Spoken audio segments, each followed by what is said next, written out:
Are you curious about bodies, pleasure, and possibilities? And what about curious about what others are up to on the planet when it comes to pleasure, sex, and play? Have you considered what pleasure can do for your life, your body, and your bank account?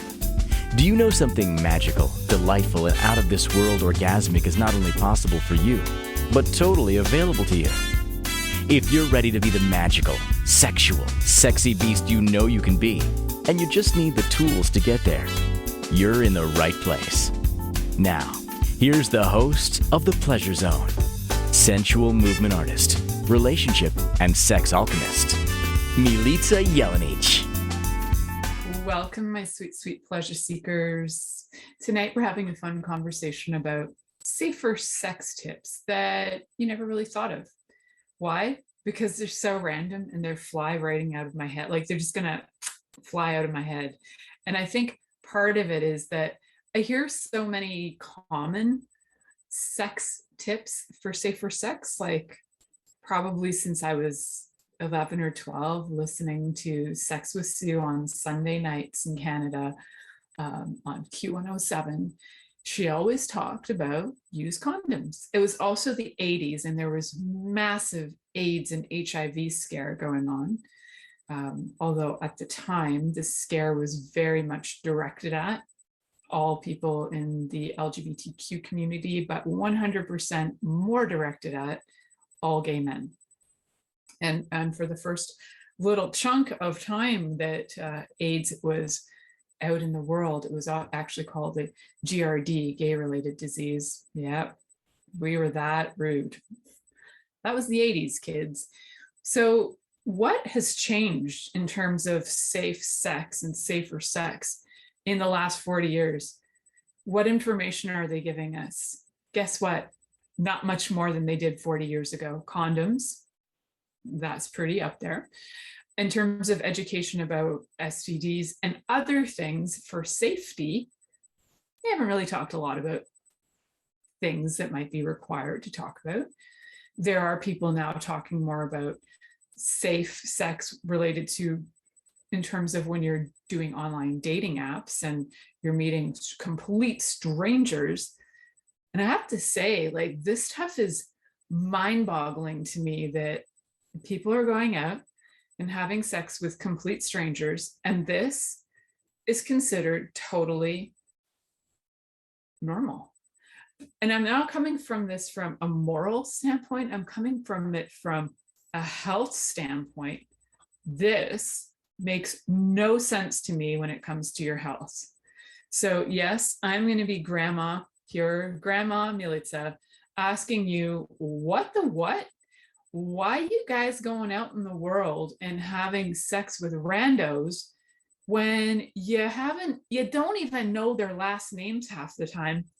What if you did get an STD and you got to call your crew up who have, you've had sex with, to let them know, oh, wait, you don't do that, do you? Right? You don't, right? So now we've got a situation where we've got things like STDs coming back to life that we thought were gone. We have things like syphilis coming back to life because we thought some of these things were kind of gone and under the rug, but they're back. They're back with a vengeance. So let's get some, beyond the condom safer sex talk happening here.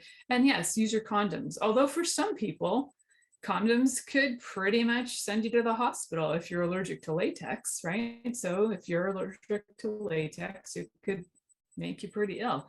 And then you got to look for alternatives with condoms that are made from different alternative materials. Lots of things to consider. So when we're talking about safer sex tonight, I'm not just talking STDs, and I'm not just talking about pregnancy, because there are things that we seem to have completely forgotten that area as well when it comes to pregnancy. And we tend to have a thing where we rely on the day after pill or whatever.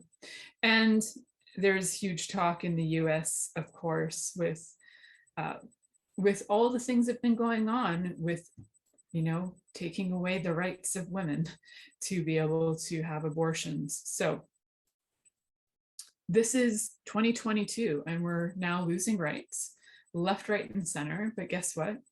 If people don't stand up, we're going to just keep losing more. So that's another side talk.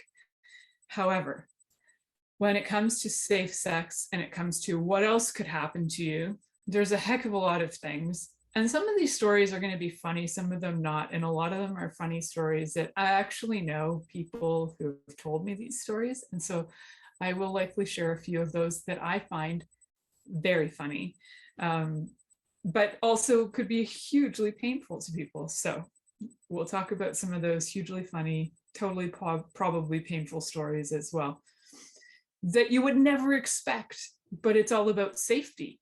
It doesn't, in this case, have to do with STDs only. So let's look at our things that might go on environmentally, because, hey, there could be things that go on environmentally if you're having sex. So here's some fun ideas that I'm thinking about. I live in the middle of the country, and I'm thinking, I kind of like to do it outside. I like different places. I have like 45 acres of land, so it's not a difficult thing to go outside and get it on in my field or a forest or something like that. That's not tricky at all. What is tricky is if you're doing it in poison ivy. So we got a situation. You could end up with poison ivy due to sex in an unsafe place. I mean, that's just one random particular situation that could occur. You could end up with poison ivy. Now, that's not an STI, no, but it could be a sex-related event that happens. So we don't want that, do we? No. You want to be very aware of your environment, because also safe sex, for somebody who, like me, who would prefer to do it in the field, you don't want to get caught, because in most countries, that's completely illegal. Having sex publicly in most countries is illegal. So you wouldn't want to get arrested, right? That wouldn't be safe. That's another situation. So as I'm talking about environmental possibilities, all these crazy images are popping into my head, like having sex while you're driving. Not the safest choice. Have I tried that? Yes. Was it smart? No. So you can learn from me. And nobody died, mind you, nobody died, and it was over 30 years ago.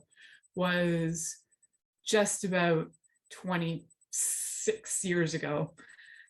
So yeah, not the safest choice. However, you can learn from me. Don't have sex in moving vehicles.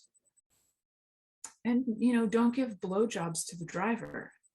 Not your best choice, because most people, when they orgasm, close their eyes, and you really don't want to have one of those situations where oncoming traffic is coming at you, and it's just not a safe position to be in. So when I'm talking about safe sex and environment, can you see where I'm going with my crazy thinking here? So yeah, like not having sex in the forest where you could get poison ivy or poison oak. You could also get like massive bug bites too. Like if you're like me, you would get massive swelling from bug bites. You could get spider bites. You could get all kinds of things happening. If it's hunting season and you're doing it in the forest, people could mistake you for an animal. That could be dangerous too. That is not safe. I know you guys were expecting some super wise wisdom tonight, because usually I can come up with some super wisdom. But guys, I like to think that this is wisdom. This is just a thought on safer sex you just had, and a take on it that people don't really associate with safer sex. Because usually we're just like, does the person have a disease? Now, we do need to look at some things, some fundamental things about bodies as well, but we're still going to stick to some environmental things. For example, if you're going to get it on, you might also want to make sure that you're not like baking a cake at the same time and have your house go on fire if you're having a super long session. Not your best choice. Also, there can be situations where if you're having sex in water, another environmental situation, you could end up having having sex in water, I do have to say it's quite lovely. However, the pressure can actually cause some internal damage at times. So you have to be pretty aware and cautious of that. Also, having anal sex in water can be just like having an enema. not pleasant. It's not that it's unsafe, it's just not pleasant. Unless you're all up for having an enema coming out of wherever you are, hanging out in some water, cool, go for it. Again, not the best choice. So again, what kind of things, when you're thinking about environmentally, what's going on in your environment, in your home, are there things that could create some unsafe situations? Like, do you have a sex swing hanging from your ceiling, but it's not actually secure enough, and you end up taking down the entire ceiling when you go to sit in it? Now that is not safe, is it? No, it's not. That's unsafe situations that involve sex. So you want your environment to be safe. Another super weird and crazy thing is, if you are having sex in bed, you want to make sure there's nothing on the bed. Now, I have heard this story from a friend of mine, and it's awful and scary, but she went shopping, and this was like years ago, and she bought some socks or something, and there's like a little plastic thing that attaches the socks together, and I guess she pulled it apart and one part landed in her bed. And during sex, she started to have a very strange sensation, and it kind of hurt. Unbeknownst to her, the plastic thingy went up inside her vagina and was actually cutting her. That is not safe sex. You want to make sure that your bed is clear and free of all things that could land into your genitals or anus or mouth or eyes. You want to keep things safe. It's kind of like having sex on a beach. You can get sand right up in your hoo-ha. Like, you can get sand in places you don't want that sand to be. So that is not safe. There are ways to have sex on a beach that can be safe. You can absolutely have towels, thicker towels. You can make sure that there isn't a lot of sand on the towels, and you can just ensure that you are not getting sand up in your crotch. Like, I remember seeing images now, I thought they were so sexy. There would be a couple on the beach, and right where the waves crash to shore, and they're both wearing white, or he's wearing like jeans and no shirt, and she's wearing a bikini because she's always got to wear less clothes than him. And he's about to like ride her, but they're right where the water crashes. And this is like where all the junk comes in to shore, like dead fish and seaweed and like sand and all kinds of things, like tiny little shells. Like, this is not safe. If this goes slooshing right in, that's not safe. So you want to kind of stay in safe environments. Now, other unsafe environments would be, again, anywhere you could get arrested, anywhere that's illegal. Having sex in public, in any public place, you could get arrested. That's not your safest choice. Anywhere there are dangerous objects that could hurt you in any way, not your best choice. So dangerous things, including like plastic that could get stuck inside your vagina, or things like poison ivy that you could end up with on your penis or your vulva. What? I did have poison ivy as a child on my butt, and I'll tell you, it's not comfy. And I'm so glad that it was not on my crotch, because it would have been like full on agony. It was already bad enough that I had to show my butt to like 10 family members, because we have so many nurses and doctors in the family, and I'm like 5, and they're all wondering, why is she scratching your butt? Does she have like worms? Like, because that was the first go-to in our family, is if you're scratching your butt, you have worms. Then upon further and very thorough investigation, they did find out I had poison ivy on my butt. Why? Because I squatted in poison ivy. Not your best choice. So can you imagine if you actually were having sex in poison ivy, how totally unpleasant that could be? Oh yeah, I've got discussions going on in the chat room about, yeah, I've had poison ivy too, way more than once, and luckily not on your butt. Yeah, it's not fun on the butt, I'll tell you that. So got to keep it safe. Like, would you have sex in a bathtub with an electrical device being tossed in there? No, it's not smart. So we got to be a little bit smarter. And yes, I had to throw an extreme electrocution out there, but people have done things like electrocute themselves. Let's look back historically when vibrators actually had to be plugged into walls. And these things could be dangerous. And some of the original vibrators that were steam powered and run by two men who had to run the steam engine, and then the operator, the doctor, who would actually utilize it. Some of them were massive, they were as big as rooms. So, those were not safe choices either. Shoving things into your body too, we're going to talk more about body stuff, but environmental things like electrical, like having sex in a thunderstorm in the water, not your best choice, not safe. So some other things that I think about is like, we talked about vehicles, when people in their airplane stuff, right? Mile High Club. Okay. For several reasons, Mile High Club is not your best choice. So number one, bathrooms in airplanes, I don't know who or how often they clean them, but I'm pretty sure that the stewards and stewardesses are not there cleaning them all the time, because you see them up and down the aisles constantly.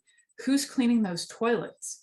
Germs galore. I know that sounds weird, but really, how are you going to, this is such an enclosed and small space, just like bathrooms on trains and bathrooms on buses, they're all really small. And yes, it might sound really so delightful to try and do that publicly and just like, oh, the mystery, you walk out and you look all frazzled. Not your best choice. All right, so we're going to talk about some also not your best choices and how to have some safer sex. So right now I'm just giving you some warnings. What are we going to do to find safer environments and safer choices? But we will talk about some body things to be aware of in the next segment. You're listening to The Pleasure Zone here on Inspired Choices Network, and we'll be right back after this commercial. Are you secretly a voyeur, wondering what's going on in other people's sex lives? What if now is the time for a totally different sexual evolution? Are you interested in people who are pioneers of different sexual and pleasurable practices? Lean in now with Milica Jelenic, where she will entice you and your body to know your own pleasure zone. On the Pleasure Zone radio show with sensual movement artist Milica Jelenic, you'll receive tools, inspiration, and a foundation to allow yourself to receive more in your sex life, and quite possibly other areas of your life as well. Listen for The Pleasure Zone with Milica every Monday at 8 p.m. Eastern Time, 7 p.m. Central Time, 6 p.m. Mountain Time, and 5 p.m. Pacific Time on InspiredChoicesNetwork.com.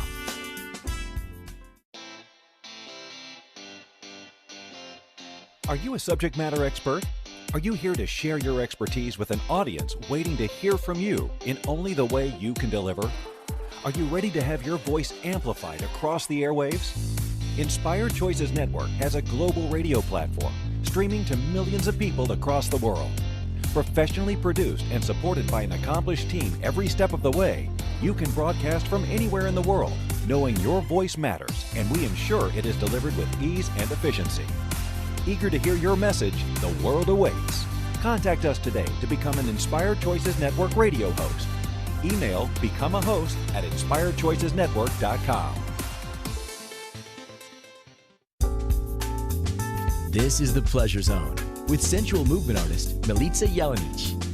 To participate in the program today, join our live studio audience in our chat room at InspiredChoicesNetwork.com. You can also make the choice to ask or comment by email, info@MilicaJelenic.com. Now, back to the program. Welcome back, sweet pleasure seekers. Today we're talking about some safer sex tips that you never thought of. And I bet if you just listened to that first segment, you'd be like, well, those were definitely some safer sex tips I never thought of. Whoever thought of even thinking about poison ivy or poison oak? Yeah, no, usually we don't think about these things. So yes, I'm here for you guys, bringing out the weird, the wonderful, and the wild. And this next segment, we're going to be talking about interesting body things to become aware of, things that you don't think about, I like to use all my senses all the time just to be as safe as possible. So I believe in many tests. The visual test, what do I see? I'm not so keen on like sex in the dark. If I haven't seen those genitals, I don't really want to be near those genitals. I want to see them in clear daylight. I want to see what I see. I want to see if there's anything growing on it. I want to see if there are any cuts or if there are anything, anomalies. I want to see the anomalies if they exist. And if they don't exist, excellent. Move on down. But you know what? It's not just the genitals that you want to have a look at, right? So if you are having intercourse with people, penetrative intercourse, and you want to check areas, also the genitals, but you also want to check the anus. You want to get in there, like do a thorough checkup and be like curious about it. You can make it playful too, right? So I give you warnings, but I'm giving you some tips too. You can be playful about the investigation. So look at the body, look at all different parts of the body. The lips, why? Because they could actually have herpes. Who wants that? So check that, because those mouth herpes can absolutely be transferred over to your genitals. Absolutely, and they can go the other way around too. So check those things out. You can also check out things that you might not think are so obvious. Like you can check out the smell of their body. Now, if somebody's body has a particularly sour odor to it, it's probably got a really high fungal content, and you can have fungus transferred from their body to your body. Fungus is like candida, right? So if you've ever had yeast infections, it's absolutely transferable from one person to another. And you can generally smell a body. You can even smell it in their sweat if you can actually smell the candida in their body. So if you've never smelled what does candida smell like, go into a bakery. It smells like rising dough. And, I think it's really funny that in the chat room, there's a comment, OMG, the full examination before the hot and hotter, hot and bother.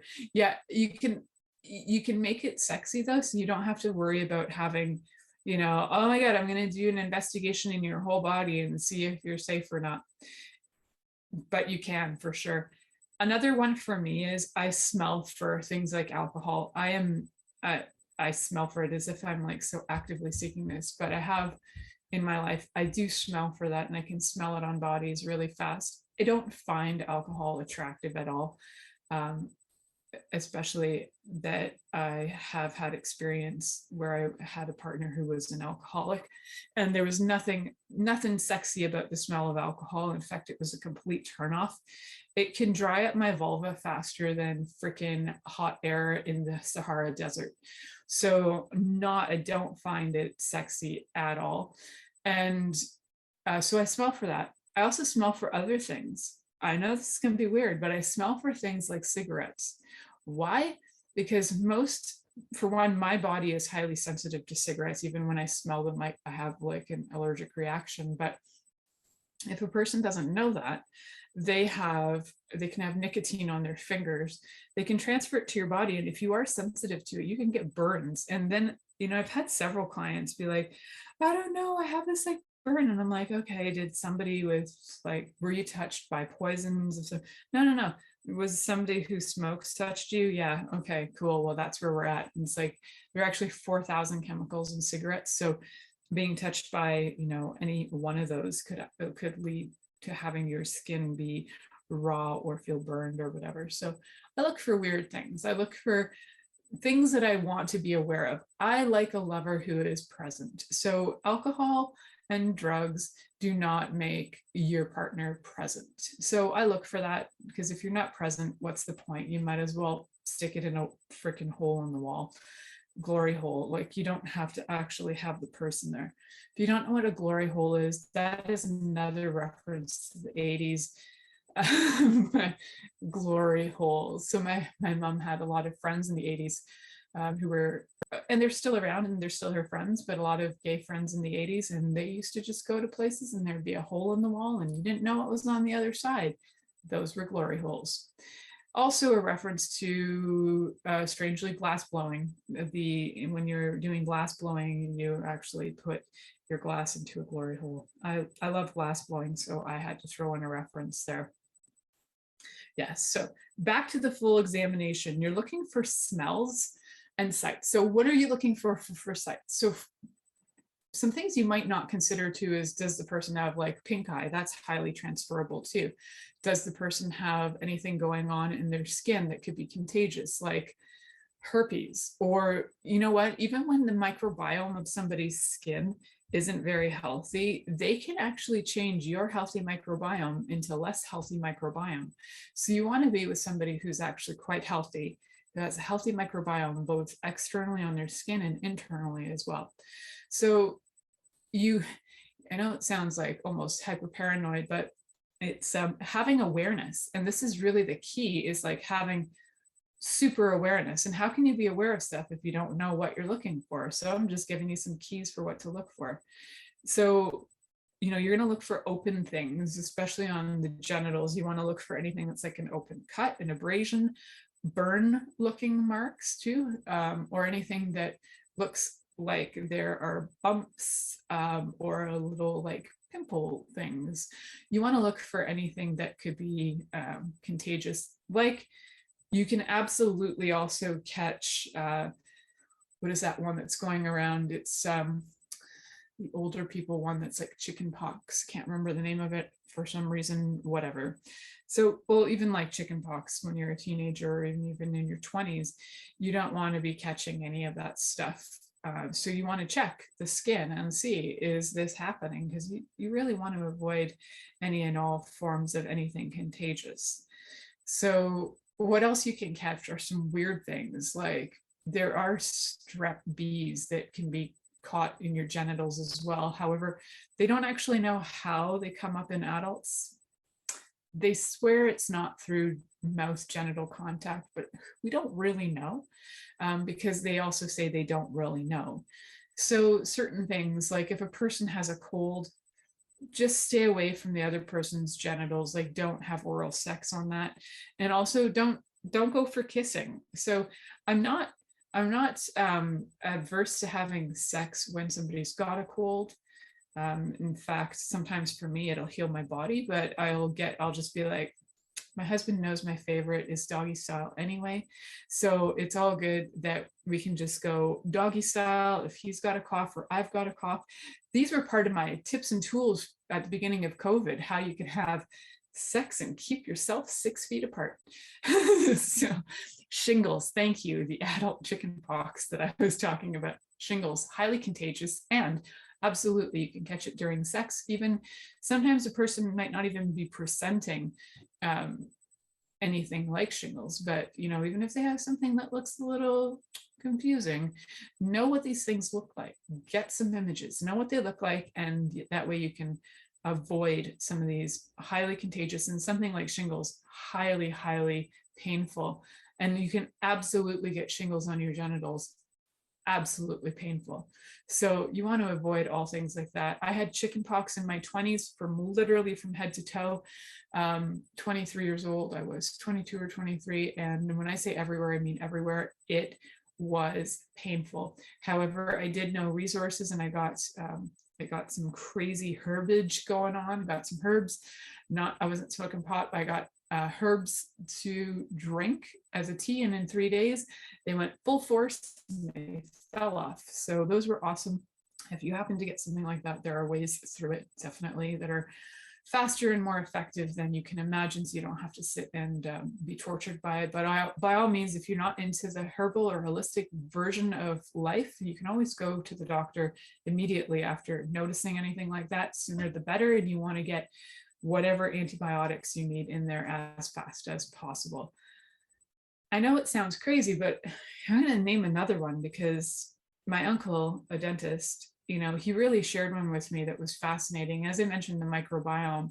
My uncle talked to me once about, I don't know, because I asked all my family members who are in medicine their weirdest experiences, but one of the things that my uncle did talk about was that he noticed that when people say, if a person has really good oral health their whole life, and then they marry somebody who has really awful oral health, doesn't mean that they have awful oral hygiene. It just means that their mouth is maybe not keeping up with all the stuff they do, or they might have some rot going on. They might have some gingivitis, which is a protozoa, and it's just freakish, can go right into your gut, can actually travel to other places too. But anyway, so you want to make sure that you have good, excellent oral health so that you're not changing your partner's microbiome in their mouth, because that microbiome in their mouth is going to reflect all the way through their system, all the way through their gut, all the way down to their anus.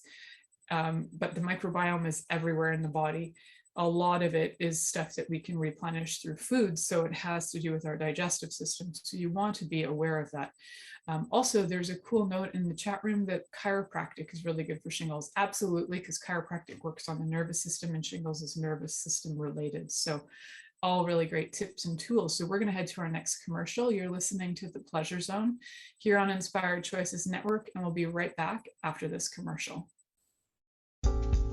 Are you secretly a voyeur, wondering what's going on in other people's sex lives? What if now is the time for a totally different sexual evolution?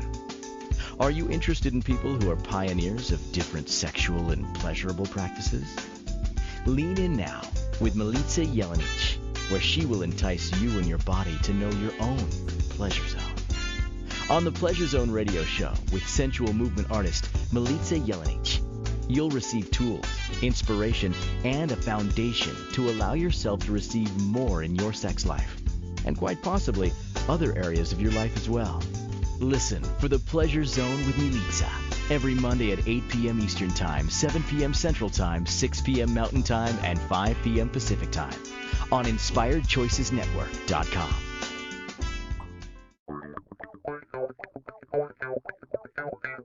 Interested in masturbating for money, copulating for consciousness, and pleasuring on purpose? 21 Days of Sexual Magicism with sensual movement artist Milica Jelenic is an exploration of tools, processes, and actions that you can use to create more for your life, your body, your money inflows, and so much more. Graduated learning for all levels of interest. Learn at your own pace via video classes or join the yearly live class. Take a peek at www.milicajelenic.com.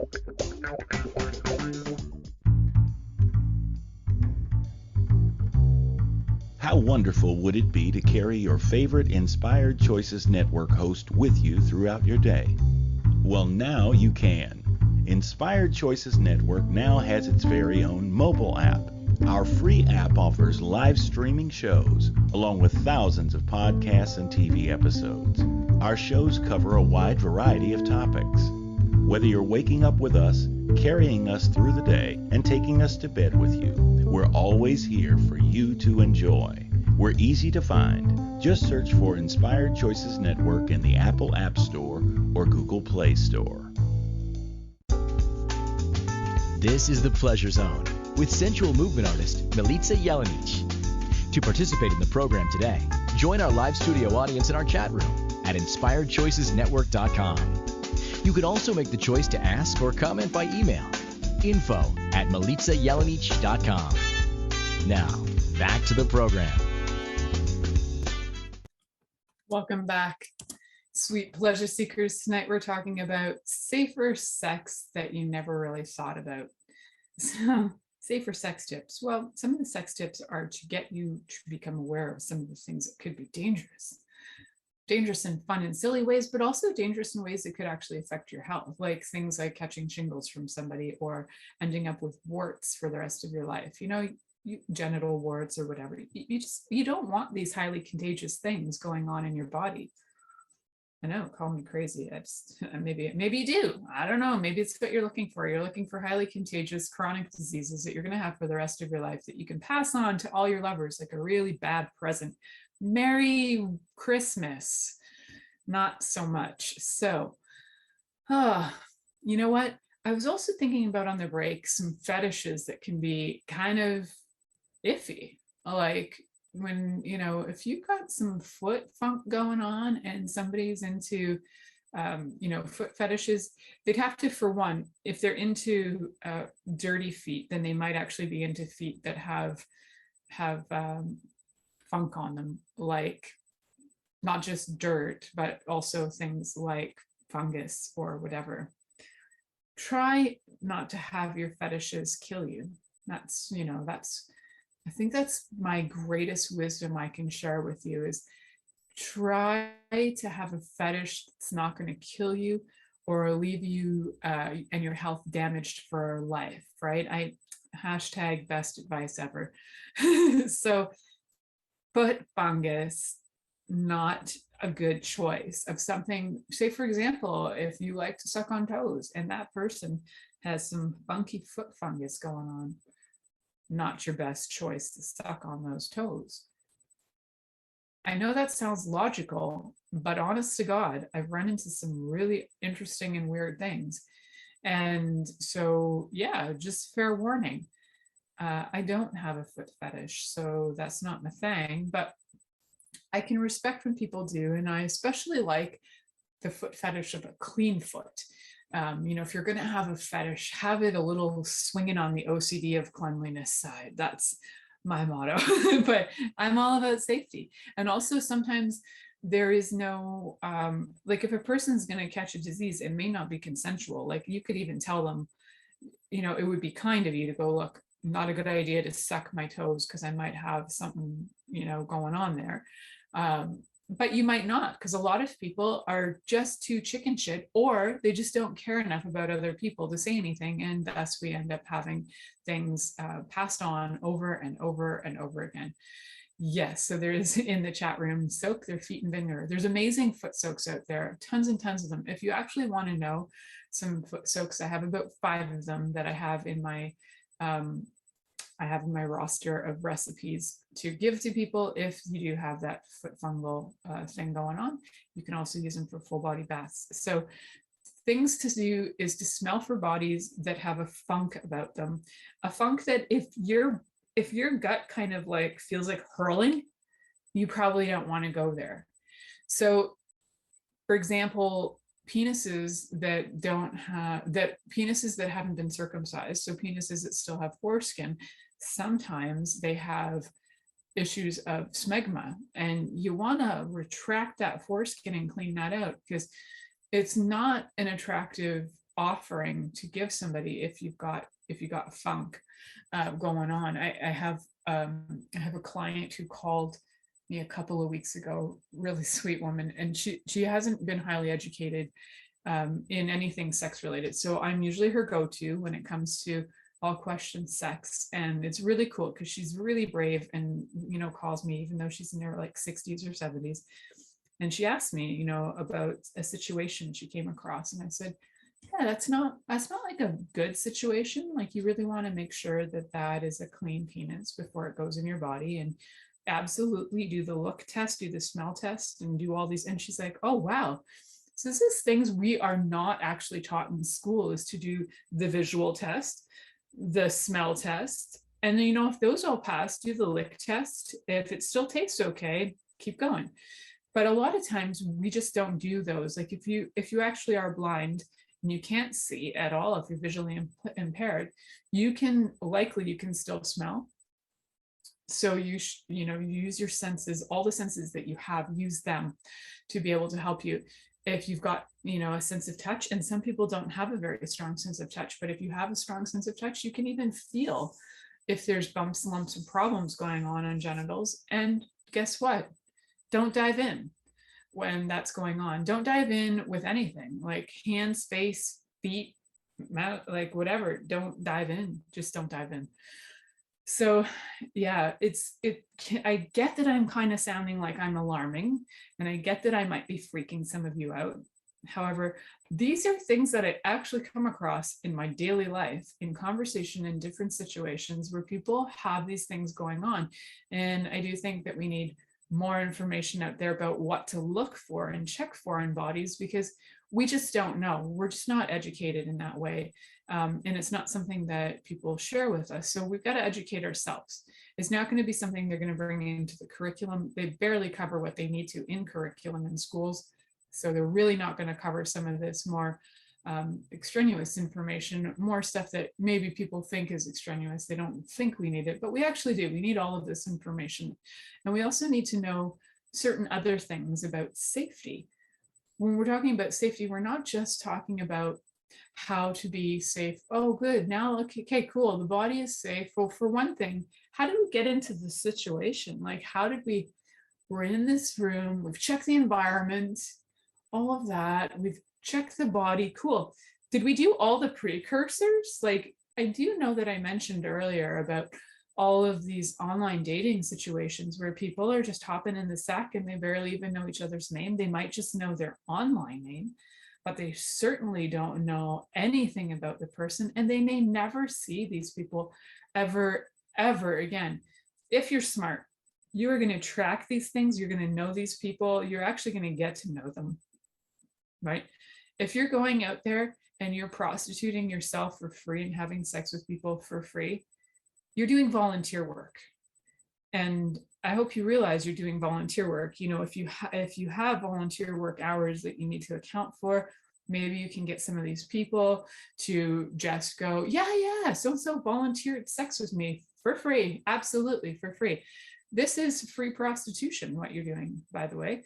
So there's no relationships involved. There's not a lot of contact or creation or anything that's like any higher evolution of sex. And I'm not knocking it. I'm just saying you're being a volunteer. I've been a volunteer. I've been there. I've done the volunteer work. So I know from experience, the volunteer work, it's not as satisfying as when you actually are invested in a relationship. It's just not. But you can absolutely do the volunteer work until you feel confident about relationships. But when you are doing the volunteer work, remember that, you know, you want to be in a safe environment. So when you are chatting up somebody online and you're just kind of getting to know them, you're going to want to run some key tests around them. I would ask them questions like, what are some of the kinks you were into? What's the strangest thing you've ever come across in the bedroom? Because sometimes people have come across strange things and went, oh my God, I saw this thing on this body. But then they fail to tell you that they had sex with them anyway. So usually if they've seen stuff, unless they react really violently about it, they probably went in there. They probably just dove right in, right? So I think, you know, having sex, for one thing, without condoms these days is a no freaking way. We have way too many STDs going on. We don't even know the people you don't even know who you're hooking up with half the time. We are back to the 1980s glory holes.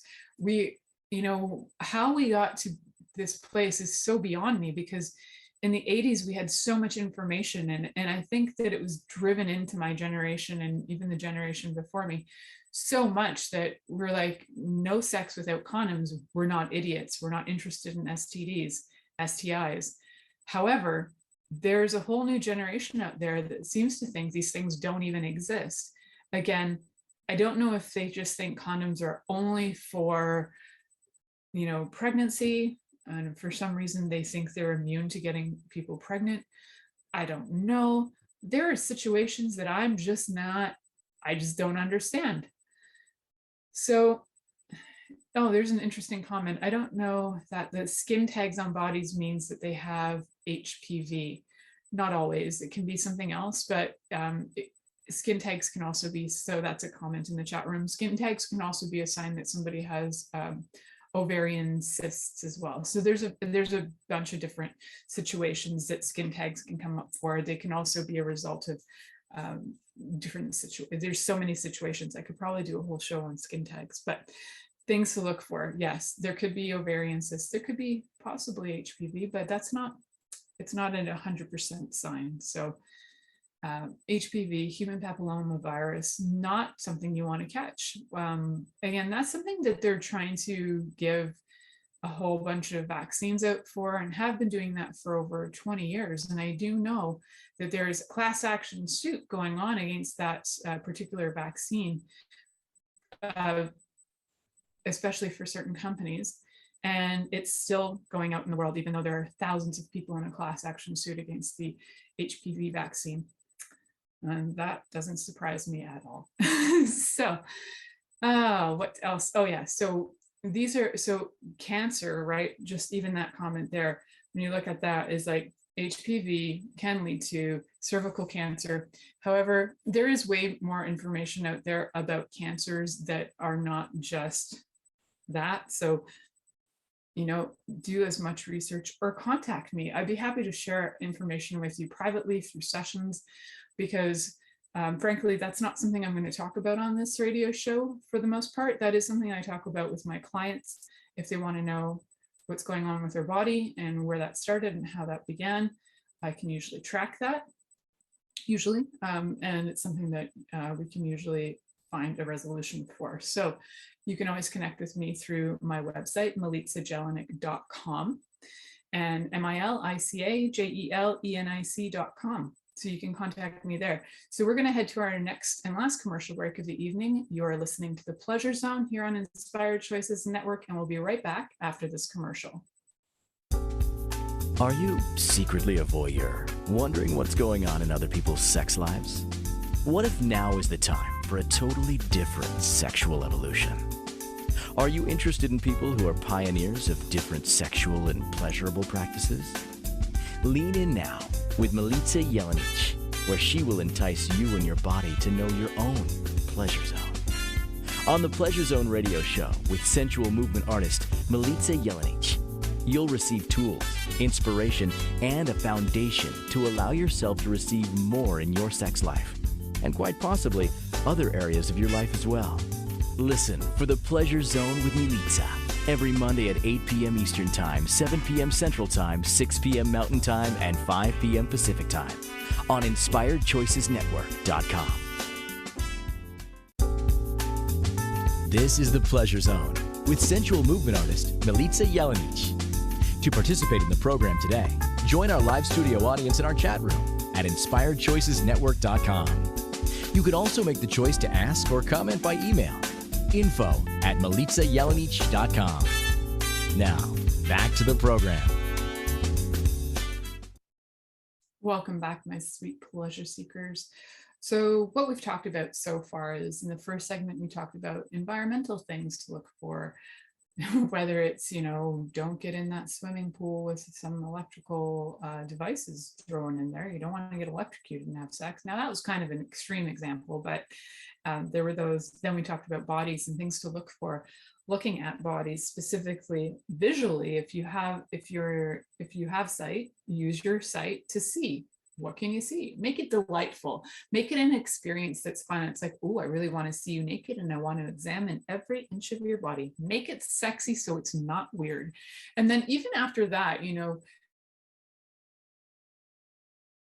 if you're still like, I'm not interested, you can always find something else you can do that's not penetrative, right? You can do other things. If there's something going on in their genitals and you're kind of like, I'm not sure, you feel a little weary, just don't go there. Don't go there with bare hands. You could be like, let's make this into like, as if you've gone into a massage parlor and you're going to have a hand job from a professional, and then you stick on a glove if you want to. I'm serious. If you don't want to get, like, if they have warts or something, like, you don't want to catch that, make it sexy. If you really feel like you want to give them something, especially if you're doing volunteer work, you're doing the volunteering and you're out and you're thinking, I'm going to have a great time tonight. That guy's face or that woman's face is awesome. That person's face is awesome. And I just need to get it on with them. OMG, they have gonorrhea. Ooh. Because why? Because you can smell that on a body and it smells gross. If a body smells slightly rotting and kind of disgusting, yeah, you just don't want to have sex with it. That's just it. Yeah. So I know it's kind of crazy. Yeah. Okay. So in the chat room, a friend of mine, she said that her brother died of AIDS. Wow. I didn't actually know that. So crazy. Yeah. People are having all kinds of, they're just not being safe. And even condoms, you can't avoid AIDS. Sometimes it just happens. So unfortunate. So unfortunate. So we're trying to give you as many things to avoid as possible. And maybe we need to bring the conversation of AIDS back. I think we just might need to do that coming again soon, because I think it's a conversation that we've lost somehow. And, we think we grew out of it. We think, oh, now we have stuff to help you if you have AIDS or HIV, you can survive longer. But you can still send it over to another person, right? Oh, it's kind of crazy. I think it's a heavy, oh, I love it. I'm getting an offer to have that conversation with me. Yes, we could totally bring back the conversation about AIDS. So many people are getting it. It's insane. It's like on the freaking rise. If you look at stats on that, it's unbelievable. I'm not okay with that. So now I was getting into a little serious note. What I do want to let you know too, in terms of safety, is your awareness is 100% the most important factor. Your awareness using your senses, whether it's the sight, smell, touch, taste, sound. Oh, wait, you have another one, ESP. You have feelings. You have feelings that you can trust. So if you get the feeling of something's not right here, like run as fast as you can. If you get that feeling, even when you're having a conversation on your like on your cell phone or whatever, you're chatting somebody up on an app, if you get the if you even for 1 second get the that's creepy, walk away. Trust that instinct, because there are warning bells that you don't even, sometimes you don't want to know that you know. And sometimes those warning bells are telling you that person could be violent, they could be a rapist, they could be a murderer, they could be, catfishing you, they could be doing anything to try and lure you in. They could be doing and saying things to lure you in, so they can either take advantage, there's situations that you can end up being in. There's so much human trafficking going on that is beyond. So a real safety issue is keeping you safe, like keeping you in a safe situation so that you are not landing yourself in human trafficking or in situations that you could be violated or any of that. Your awareness is so key that I left to last because I was hoping you'd stick around and listen. And I'm hoping that some of the humor before this actually got you to open up a little, and hoping that some of the humor before this and some of the insights before this got you to listen and really go, wait a second, I really need to pay attention to my intuition. And if you really don't know how, and if you really don't know how to trust your intuition, I have courses for that. I also facilitate classes in that. And I have an ongoing one that's happening right now. We're in the middle of the year for it.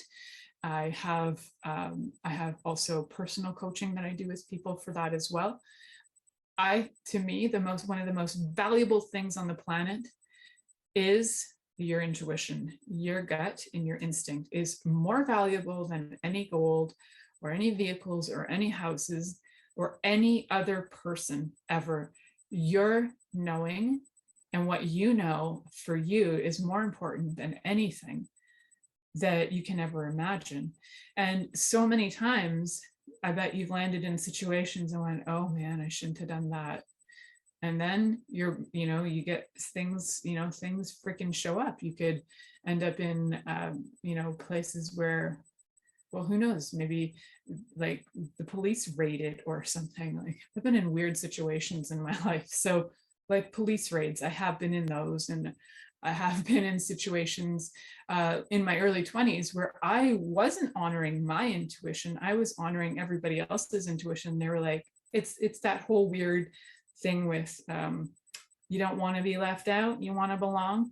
Well, sometimes when you want to belong so bad, you end up in situations that are incredibly bad. So your gut, however old you are, whether you're 10 or 40, your gut is more important than all those other people. And if they're like, well, if you don't come with us, you're a loser. Fine, I'm a loser. You're ending up in a situation I don't want to be in it, because they're going to be the ones who are the losers. And if I had to live through it just to be able to live through a whole bunch of weird shit, just to be able to give you examples of how to trust yourself, then I'm glad I did. And I'm glad I'm here and alive to be able to say, trust your gut. If you're in a situation that you don't feel right about, always have enough money to get away, is my theory. Have cash on you always so you can get away if you landed yourself in a position that you didn't want to be in. And if you don't have the money to get away, don't go out to begin with. I know, sounds crazy, but that is my mama bear coming out for today. I hope you enjoyed the show. Thank you for listening to The Pleasure Zone with sensual movement artist Milica Jelenic. The Pleasure Zone returns next Monday at 8 p.m. Eastern, 7 p.m. Central, 6 p.m. Mountain, and 5 p.m. Pacific on InspiredChoicesNetwork.com. We hope you'll join us. Until then, have the best week of your life by choosing to be turned on and tuned in to your body.